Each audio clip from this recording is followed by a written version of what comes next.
Good morning.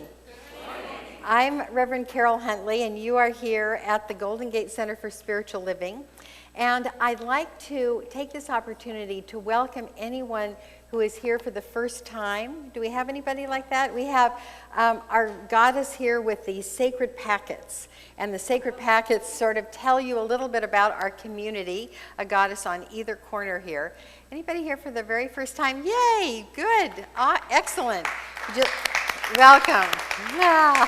I'd love to meet you personally after the service. So, at our community here, we have a mission and a vision that we strive to live by. And the vision is awakening personal transformation. That means, although we are meeting in a group, it's incumbent upon each one of us to grow our own soul, to give that into the world and to ourselves. That is personal transformation, and we give you tools for that, and that's the mission. The mission is teaching tools for positive change. So we're going to talk about at least one today. We do every Sunday. And so the idea is, and I'm kind of giving you a preview of next Sunday's talk, that the tools you can use immediately. You don't have to wait till Monday morning, to do a Sunday lesson. You can do it now, actually. So we also have this year, most of you know this, a theme for all of the Centers for Spiritual Living that want to participate, and most of us do. The overall theme is a world that works for everyone. So wouldn't that be great? Wouldn't that be great? And Wayne Dyer had a book entitled, You Have to See It to Believe It. And that's what we're doing. We are visioning a world that works for everyone with joy, peace, connection, prosperity for all. And each month we have a theme. So we're finishing up August's theme today, which is beauty, nature, art, and aesthetics. And what more beautiful culmination could we have for this month than a Marsha Dawson altar? Isn't that, yeah. It glows from within. It is beauty, nature, art, and aesthetics. Right there in the dictionary, there's a picture of this altar. So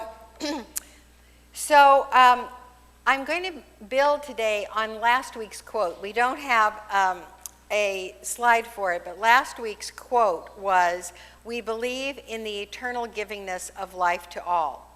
So what that means is that there is an unending generosity of spirit.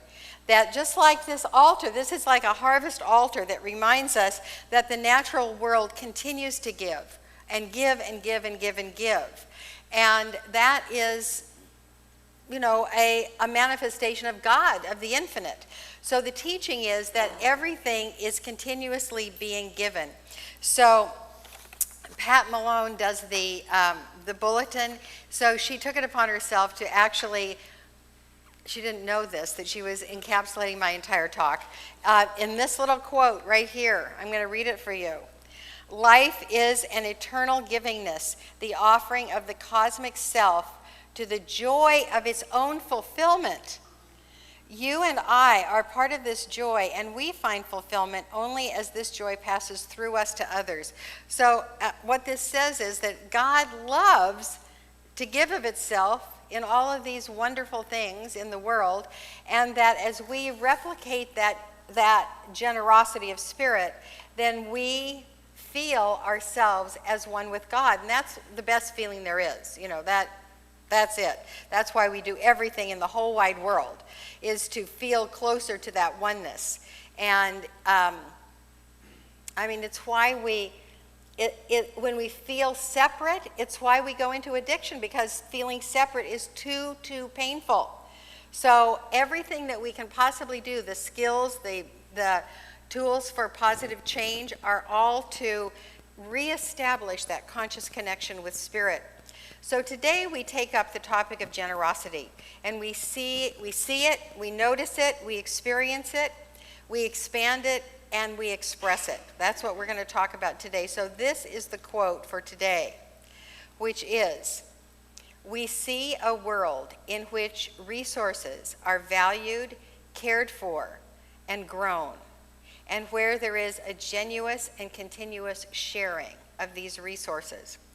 So this is so interesting because I think that this is the first time that there has been a topic that addresses social action, because we have shied away from social action. We've said, in our philosophy, that it is done unto you as you believe. Well, everybody is responsible for their own consciousness, and everybody is responsible for their own actions. And so we don't have a policy on social action. But, and I personally love the separation of church and state. I believe the separation of church and state, I honestly, I've never said this from the pulpit, but I wish that the term God was not on our money, because that links a religion. It links the people that call the infinite one God to our money. And I think our money is separate from, although everything is connected. When we separate church and state, we allow everyone the freedom to worship as they want. And that's what I'm for. If you want to write on your check, I thank God for all my abundance, and give your check with that, great, absolutely great. But that's your choice. So anyway, I believe in the separation of church and state, and yet, when the spiritual quality of generosity is expressed in the world, it has social implications, because some of us have more. And where there is more, generosity invites us to give to where there's not as much. And it's not that it is required that we balance everything out, but because, just as the quote said, the generosity of spirit is why we're all here. The generosity of spirit is why we have a harvest every fall. The generosity of spirit is the activity of God. And as we live and express the activity of God through us, we become more consciously connected with our source. And so as we express generosity, which is giving what we have to where there isn't as much, we experience our own divinity. So it's incumbent upon our growth that we give, and give generously. So I want us to back off from that for a moment. We'll come back to that. And see this world with me, where the resources are valued, cared for, grown, and shared. Where when there is abundance of something somewhere, it is shared where there isn't as much. A very simple example this time of year is zucchini. If you have grown a zucchini plant, if you have taken it upon yourself to plant more than one zucchini plant, you experience overabundance. You are dying to give of your zucchini plants to people who don't have as many as you, right? That's the principle. So the same can be said of blankets, where there is a crisis in the world. They ask for blankets. If you have an overabundance of blankets, you can share them. And the same with water, the same with money. If you have an overabundance, you can choose to share. And in fact, the flyer that you got today about our harvest fair, Steve Einhaus was the man through whom this divine idea was shared by God. And so we are going to have this amazing harvest festival the last Sunday of September, where all of you are invited to bring your zucchini and anything else that you have a lot of, and we will replicate the nature of spirit. We will share. So, I remember when Est was first out, when was it, in the 70s or something, there was kind of an uppityness about consciousness, you know? And if you didn't have the consciousness to manifest something, well, I'm not going to give it to you. You know, it's your consciousness manifesting. Well, that's over. And I think that to say if they haven't manifested it for themselves, I won't give it to them, that's harsh. It feels harsh to say it. It feels harsh to live that. And so what we're going to talk about today is that the benefits of giving really benefit us as much or more as the people that we give to.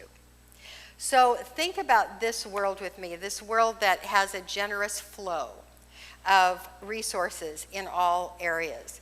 So that's the word I want us to think about, is flow, and how when we're in the flow, we are nurtured, we are nurturing, we feel this abundance of goodness around us, we feel open, we feel generous of spirit, we feel comfortable.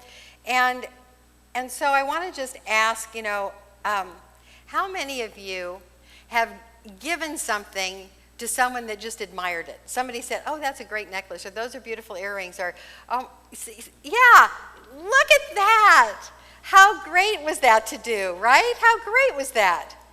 How many of you have paid a grocery bill when the person in front of you is digging through their purse to find their last coins? Look at you. Look, it's fabulous. How many of you have given away tickets because you couldn't go to something? Yeah. Well, this is a hard, I know that there's going to be one hand here. How many have brought a homeless person home and washed their clothes? Yeah. Blessed be. So remember that time when you gave and it did not gratify your ego, but what it did was confirm for you that there is a generous flow in the universe, and if we just recognized it, we would know that there is enough for everybody. There is enough. You know, if scientists say if you look at the resources, if you look at the water, if you look at the air, if you look at the money, there is enough for everybody. And yes, you can say if everything was distributed equally in a year, there would be absolute, it would be spread out again because of consciousness. And that's true. And yet, I'm not speaking about the necessity of giving so that there can be balance in the world. I'm talking about the necessity of giving so that your heart can know God. That's what we're talking about today. The other way of living you can feel as well. I felt it. I mean, I can feel that I'm generous up to a point, and then, you know, I'm stingy. When yeah. And so when I'm in that stingy place, I'm stuck, I'm fearful, I'm measured, I'm competitive, and I feel this us and them. Which do you think feels better? Taking off your necklace and giving it to the Safeway checker-outer? Or being, well, if I give this much, I only have $10 in my purse. You know, the generous feeling feels better. So there's, and I want you to know that with this idea of generous resources and how there's enough for everybody, there's going to be a workshop the last Sunday of October, far away, but the workshop is The Future is Better Than You Can Imagine. So put that on your calendar. So the title for today's talk is, How do generous people see the world? I think if you live generously all the time, you are more and more in that place that we talked about, the generosity of spirit, the flow, the comfort, the knowledge that there's enough, sufficiency is everywhere. And some people, you can tell this with babies, somehow some babies get sharing of toys. They come in knowing about sharing of toys. Some of us have to learn how to generously pay for dinner, how to be easy with our money, how to share our time and do things for others, how to be generous with our compliments, and generous and genuine, so that you look at someone and reflect back to them their magnificence. You pour greatness into each other. What happens when we are that way is that we naturally grow our affection for everyone, and we are very disarmed and disarming. You know, people don't pick a fight with you if you are genuinely disarming and looking for the greatness in everybody and reflecting it back to them. So, generous people know something. They know some things. And that's what we're going to talk about today. Generous people know some spiritual truths. And they know some things that we can identify and lean into, because this is a growth path. It's not that you just decide, okay, fine, all of my stuff is your stuff. You know, we take a step at a time. So the first thing that generous people know is this, that the resource pie isn't finite, that there is enough, that we are always creating wealth in the world. We are always I don't know how that happens, but we are always doing that. There is an infinite supply of everything we could want. Now you can say, well, there's not an infinite supply of oil. There's not an infinite supply of fields to grow, apples. True. There is not an infinite supply of stuff. But when you practice experiencing the infinite supply of divine qualities, the stuff happens. It's a miracle. It's one of the miracles of God. So in the textbook it says this: here and now we are surrounded by and immersed in an infinite good. How much of this infinite good is ours? Ernest Holmes screams this in capitals. All of it. And how much of it may we have to use? As much of it as we can embody. So the embodying part is the important thing. It's not just mouthing, I'm abundant, I'm abundant, I'm abundant, I'm generous, I'm generous, I'm generous. It is looking out at life and seeing the very best, even in times of struggle. So I was reminded this weekend, I was talking to my daughter. My daughter is now 24. So when she was a junior in college, she spent a term in South Africa. Now, believe me, she couldn't have been farther away from me, except if she'd gone to the moon. But I survived it, and she did too. But this is what happened to her in South Africa.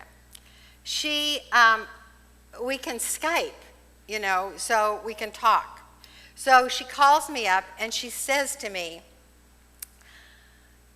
somebody stole my cell phone, and I feel really good about it. That was it. That was the start of the conversation. So I go, what? She said, well, everybody gets stolen from in South Africa.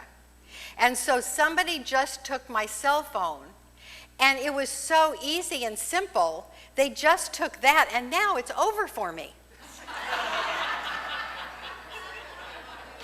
It was kind of like she was waiting to have something taken. And to have the cell phone taken, it was like, well, phew, now that's done. That's exactly the way she felt. And she did not waver from that joyful delivery of, I have had my cell phone stolen and I feel so great about it. That is embodying the good. That is the best story for embodying the good. So it's not the thing that happens, it's the meaning that we put to it. And if you don't remember anything else today, remember that. Consciousness is not the thing that happens. It's not the fact of something. It is the meaning that you put to it. And there is a way of, no matter what happens to you, for you to work it around in your heart and mind to all is well. When you have that skill, that is a spiritual skill that you can learn in class. You can learn from having a prayer with the practitioners. You can go up to these practitioners today and say, all right, I am going to give you a story, and I want you to help me get to that place that all is well, and they will do it with you. So when you can say about anything, all is well, you have embodied the good that is infinite. And you have given meaning to everything that happens in your life that has a happy story. It has a happy story. You can take anything and have an unhappy story or a happy story, and of course I have an example of that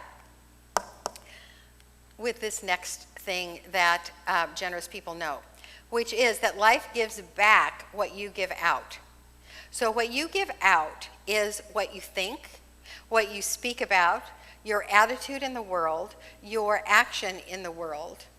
And there is a wonderful quote from the Gospel of Thomas. Now, Thomas is one of those books that didn't make it into the Bible, but it was found in one of the caves around the Dead Sea.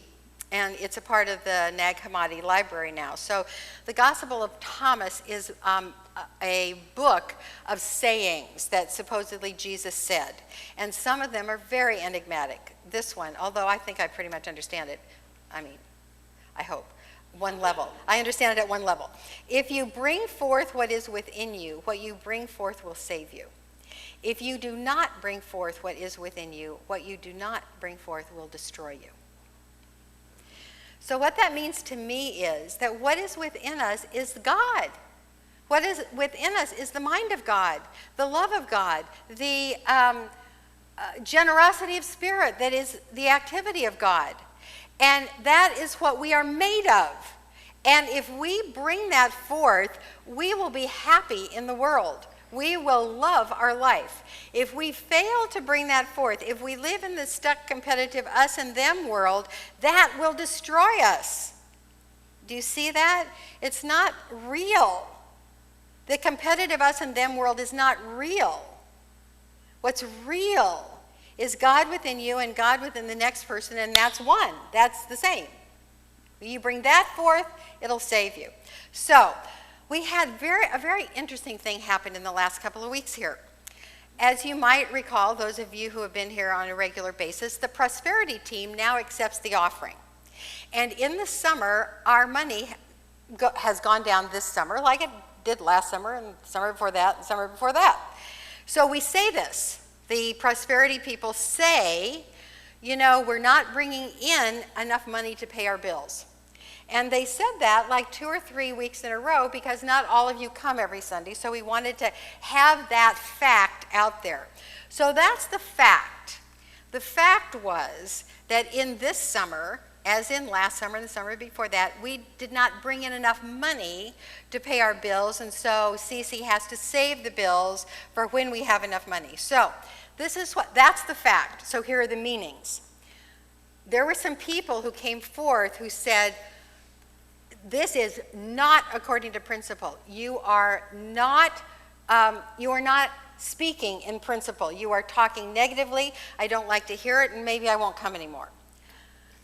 Then there were other people who said, wow, I am experiencing lack. I'm experiencing lack. And I thought I believed in abundance, but I'm experiencing lack, so I need some help. So I've had some more counseling with those people that recognize that their consciousness is causative in their life. Then we had some other people who apparently said, I'm going to prove the principle of prosperity and give extra or give early because the abundance of God lives in me. So we've had a couple of weeks of extraordinary giving in the summer. And I want to thank those people who consciously or unconsciously said, I am proving the principle of prosperity by giving more. So what this means is that you all have a choice of the meaning that you put to a fact. Now, the leadership was praying. I was giving prayers to the whole practitioner body to pray. We were sending out thank you notes. We were saying this is temporary and we believe in abundance. And then abundance showed up. It's pretty simple. So I had coffee yesterday with a friend of mine who is a singer-songwriter. And he said, I'm writing this great song, and here are the lyrics. So this is the bridge to his song. So I said, wait! This is it. Life is real, but how I feel about it changes from day to day. When I get the news, I don't get the blues. I just read it a different way. Yeah. I'll tell him he got applause. So, to review this one, life gives back to us what you give out, and we can't be out of principle, because the principle is it's done unto you as you believe. And so your belief kind of gets out there. Even if you try to hide it, your belief gets out there and shows you what your belief is by your own life experience. So that's why we work on skills for a greater life experience. Next one. Generous people know that generosity leads to greater happiness. When others are happy because of us, because of something that we gave them or shared with them, or that we recognize that we're in the flow, or we recognize that all the stuff is ours, not mine and yours, it's ours, we have a deeper experience of living life in a connected way. And that's God too. We are one in the life of God. So when we experience our connection to other people, it really is sweet. So this is kind of I'm going to read this story. It's like a page and a half, so sit back and think about being in front of the fire and your mama reading you a story. 20 years ago, I drove a cab for a living. It was a cowboy's life, a life for someone who wanted no boss. What I didn't realize was that it was also a ministry. Because I drove the night shift, my cab became a moving confessional.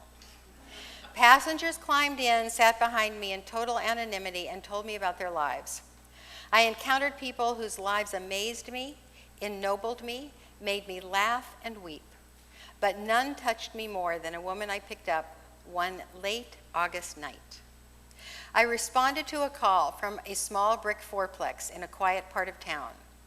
I assumed I was being sent to pick up some partiers, or someone who had just had a fight with a lover, or a worker heading to an early shift at some factory in the industrial part of town. When I arrived at 2:30 a.m., the building was dark except for a single light in a ground floor window. Under these circumstances, many drivers would just honk once or twice, wait a minute, and then drive away. But I had seen too many poor people who depended on taxis as their only means of transportation. Unless a situation smelled of danger, I always went to the door. This passenger might be someone who needed my assistance, I reasoned with myself. So I walked to the door and knocked. "Just a minute," answered a frail, elderly voice. I could hear something being dragged across the floor. After a long pause, I opened the door.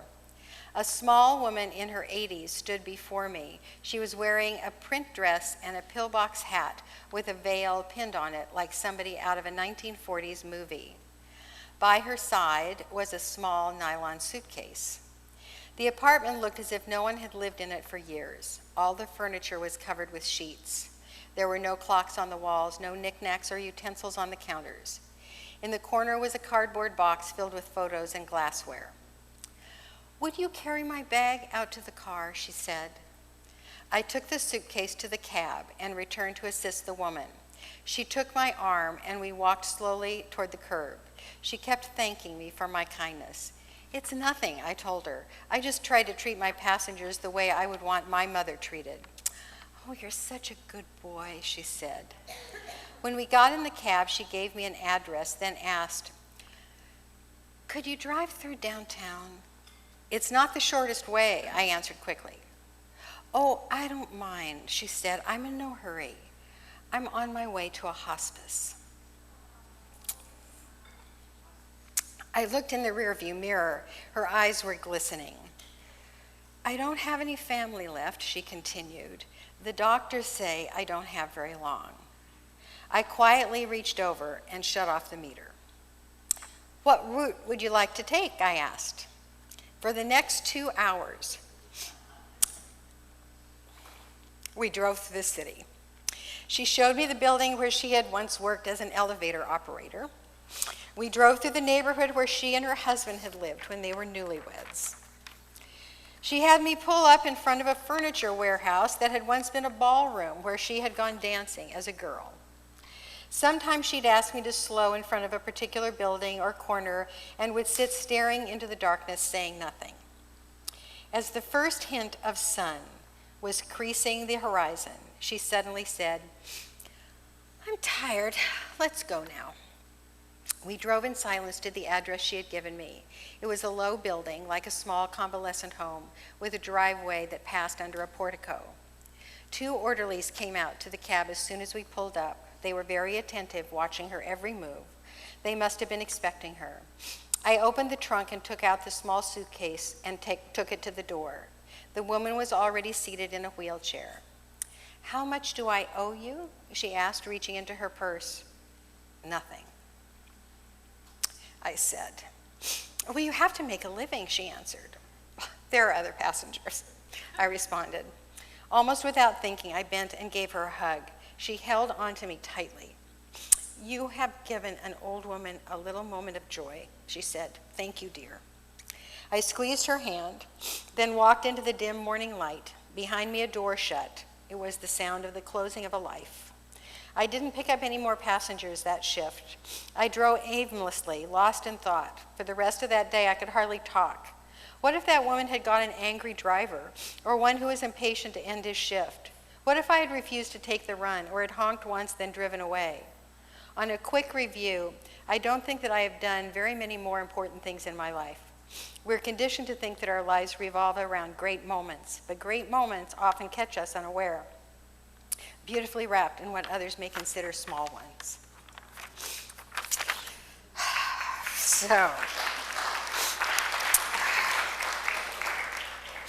So that is generosity leads to happiness, and the last is the value of trusting life and others. That's what generous people know. They know the value of trusting life and others, because generosity gives us this experience in connection that all is well, that there is enough, that we can trust in life and we can trust in each other. And I don't know how this happens really. I don't know how it happens that as we give of ourselves generously, we trust that things are going to come back to us and everything's going to be okay. But it does happen that way. We don't get that assurance from the outside. We get that assurance from the generous consciousness within and the action that follows it. So it comes now to the conclusion of this talk, which is really that generosity, if you weren't one of those children that shared your toys easily, it requires a leap of faith. There are a few leaps of faith in this denomination. We don't have a leap of faith like you might have experienced in a childhood religion. Our leaps of faith are generosity leads to happiness. A leap of faith is tithing leads to abundance. A leap of faith is changing your mind changes your life. But it's the reason that I chose the first song, which is Love is My Decision, is that these shifts in consciousness start with a decision that you keep deciding until it becomes a habit. And so wherever you are on the generosity spectrum, if you would give your necklace to the Safeway checker-outer, but you would not bring the homeless person home to wash their clothes, think of the next place that you can push into this trust of life, that you have enough and that you can share it because there's always more. And that's the leap of faith that I ask for us all this morning.